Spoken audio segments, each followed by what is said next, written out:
देश की राजधानी दिल्ली के जनकपुरी में जल बोर्ड के गड्ढे में गिरने से बाइक सवार कमल की मौत हो गई है। मृतक गुरुवार की रात करीब 10 बजे ऑफिस से घर लौट रहा था। परिवार पूरी रात थाने के चक्कर लगाता रहा। परिवार ने जल बोर्ड की लापरवाही की आशंका जताई है। वहीं पुलिस मामले की जांच में अब जुटी हुई है। मृतक कमल के दोस्त ने मीडिया से बात करते हुए अब कई चौंकाने वाले दावे किए हैं। उन्होंने दावा करते हुए कहा कि रात 1 बजे जब हमने गड्ढे में देखा था तो वह वहां नहीं था।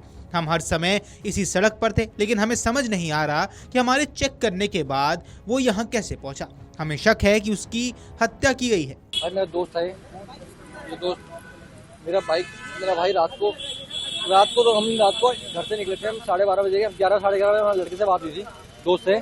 उसने हमें बोला था कि मैं डिस्ट्रिक्ट सेंटर पहुंच गया हूँ 11:30 बजे, 11:53 पर डिस्ट्रिक्ट सेंटर पे था। उसने बोला 15 मिनट में घर पहुंच जाऊंगा, बट वो 15 मिनट में घर नहीं पहुंचा। हम आधा घंटा वेट किया, आधे घंटे में नहीं पहुंचा। 1 घंटा वेट किया, नहीं पहुंचा। 1 घंटे बाद हम यहाँ आए, डिस्ट्रिक्ट सेंटर आए। हमें लगा इससे पहले उसके 2 बार एक्सीडेंट हो चुके थे, ठीक है। हमें लगा वैसे ही दोबारा एक्सीडेंट हो गया होगा। हम ढूंढने आए, कोई एक्सीडेंट नहीं था। लड़का फोन नहीं उठा रहा, लड़के की बाइक मिसिंग है, लड़का मिसिंग है। हम कंप्लेंट लिखाने गए। ये लोग हमें जवाब देते हैं कि सुबह 11 बजे के बाद कंप्लेंट लिखेंगे, अभी कंप्लेंट नहीं लिखेंगे। हमने रिक्वेस्ट करी। 2 ऑफिसर अच्छे थे उसमें, पुलिस वाले में 2 ऑफिसर बहुत अच्छे थे, जिन्होंने रात को हमारी मदद करी। उन्होंने हमें लोकेशन दिलाई, ठीक है, बट लोकेशन हमें भेजी और डिलीट कर दी। हम लोकेशन ओपन भी नहीं कर पाए, इन्होंने डिलीट कर दी। हम दोबारा गए, इन्होंने बोला कि हम आपको लोकेशन नहीं दे सकते, ये कॉन्फिडेंशियली है, ठीक है। हमने बोला ठीक है सर। फिर इन्होंने बोला कि एक काम हो रहा है, हम छोटी सी हेल्प कर सकते हैं आपकी।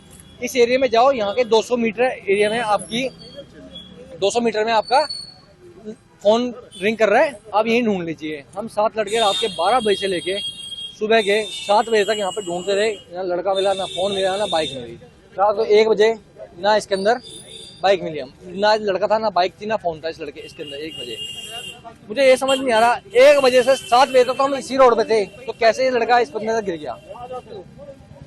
और जब लड़का मिला ही नहीं है, रात को 7 बजे, सुबह 7 बजे हम घर पे गए और हमें फोन आता है पुलिस वालों का लड़के के नंबर से कि आपके लड़के का एक्सीडेंट हो गया। अरे जो फोन आपको सुबह 7 बजे मिल गया, वो फोन आपको रात को क्यों नहीं मिला? रात को 12 बजे से आपके रिक्वेस्ट कर रहे थे हम लोग, तब क्यों नहीं मिला आपको ये फोन? मैं ये पूछ रहा हूँ साहब से। क्या चाहते हैं, आप क्या मांग रहे हैं? सर चाहते हम ये हैं कि यहाँ पे जो सरकारी कैमरे लगे हुए हैं, इसको खुलवा के कम से कम ये तो पता लगवाइए, हमें सच तो पता चले कि लड़का हमारे अपनी गलती से मरा है या किसी ने उसको मार के फेंका है। वो लड़का बेचारा चले गया, उसका बाप रात के 12 बजे से लेकर सुबह के 7 बजे तक रोड पे भटक रहा है अपने बेटे को ढूंढने। और सुबह 7 बजे कॉल आता है कि आपका बेटा यहाँ पे एक्सीडेंट हो रखा है, और बाप को देखने आता था, लड़का कट्टे में पैक है। लड़का कट्टे के अंदर पैक हो रखा है। उसका क्या बीती हुई उस बाप पे, और उस माँ पे जो वो माँ अपने घर से बार-बार फोन कर रही है कि मेरा बेटा कैसा है, मेरा बेटा कैसा है, मेरा बेटा कैसा है।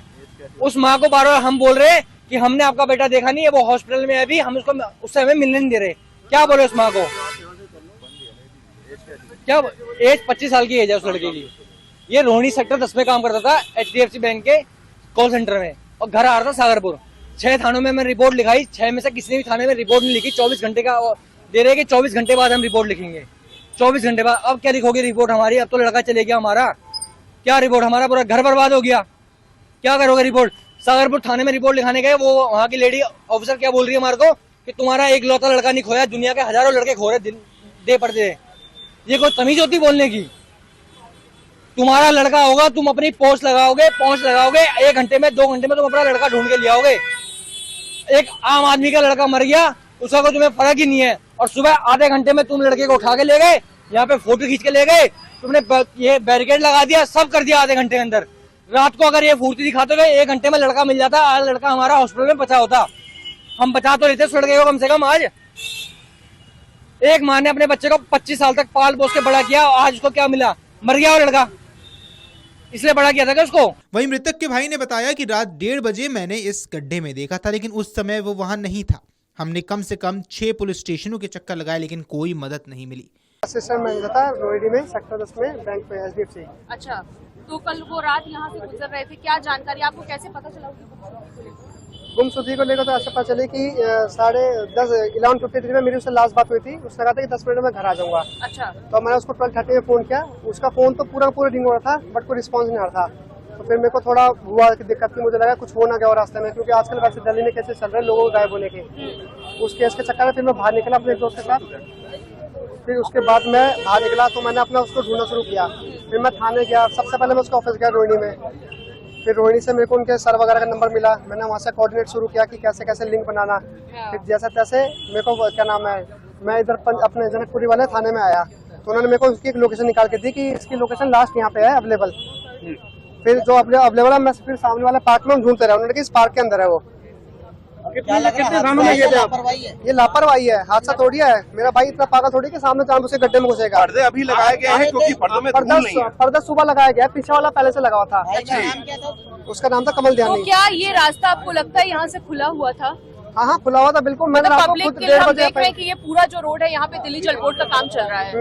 मैंने खुद रात को 1:30 बजे आके गड्ढे में चेक किया था, तब वो नहीं था यहाँ पे। अच्छा, मैं कल पूरी रात से उसको ढूंढ रहा हूँ। कल रात में गड्ढे में नहीं था? गड्ढे में नहीं था, 1:30 बजे के आसपास की बात है, नहीं था। अच्छा, कितने थानों के चक्कर लगाए? कम से कम 6 थानों में चक्कर लगाए हैं, कहीं से कोई सपोर्ट नहीं मिला, थाने की तरफ से कोई सपोर्ट नहीं मिला। तो पुलिस ने बताया नहीं कि आप पूरी रात गड्ढे में था या कब उसे कुछ निकाला नहीं गया? बताया, उन्होंने सुबह बताया, वो भी उन्होंने खुद कॉल नहीं करी। मैंने अपने भाई के नंबर पे कॉल किया सुबह, तो उन्होंने आई थिंक उसको गड्ढे से उस टाइम तक निकाल चुके थे। तो उसके कॉल उन्होंने उठाया, उन्होंने बोला कि आप इधर लोकेशन में आ जाओ, ऐसा ऐसा उसका एक्सीडेंट हो गया है। हम रोहिणी गए थे, मंगोलपुरी गए थे, जनकपुरी गए, डाबड़ी गया, पालम गया, सागरपुर गया। कितने लोग हैं घर में? घर में हम 5 लोग हैं। तो क्या 5 लोग कल रात घूमने निकले थे? घूमने नहीं निकले थे, ढूंढने के लिए निकले थे आप लोग? मेरे पापा और मैं निकले थे, बाकी मेरे फ्रेंड्स थे काफी सारे। हाँ, तो फिर आप लोगों को किसी भी गड्ढे में वो नहीं मिला? नहीं मिला। तो फिर आप लोगों को कुछ बताया पुलिस ने कि क्या प्रोसीजर था, कुछ कैसे नहीं निकाला? बताया पुलिस ने हमको। तो अभी आप लोग क्या उन्होंने कहा कि चाहते आप हैं? अपना नंबर लिखवा दो और अपना क्या नाम है, नाम लिखवा दो कि हम जैसे कुछ कांटेक्ट मिलेगा हम आपको बता देंगे। क्या लग रहा है पुलिस सहयोग करती तो भाई जिंदा होता? बिल्कुल बिल्कुल, अगर कल पुलिस अगर टाइम से ढूंढ लेती तो पक्का जिंदा होता आज मेरा भाई। आपको बता दें, इस घटना में नोएडा के युवराज के साथ हुई घटना को याद दिला दिया है। नोएडा में पानी से भरे गड्ढे में कार गिरने से सॉफ्टवेयर इंजीनियर की मौत का मामला अभी ठंडा भी नहीं पड़ा था कि राजधानी दिल्ली में जनकपुरी इलाके में वैसा ही दर्दनाक हादसा शुक्रवार की सुबह सामने आया है। वीडियो डेस्क अमरउजाला.com। अगर आप ये वीडियो YouTube पर देख रहे हैं तो हमारे चैनल को सब्सक्राइब कर बेल आइकन दबाएं और Facebook पर देख रहे हैं तो हमारे पेज को लाइक करें।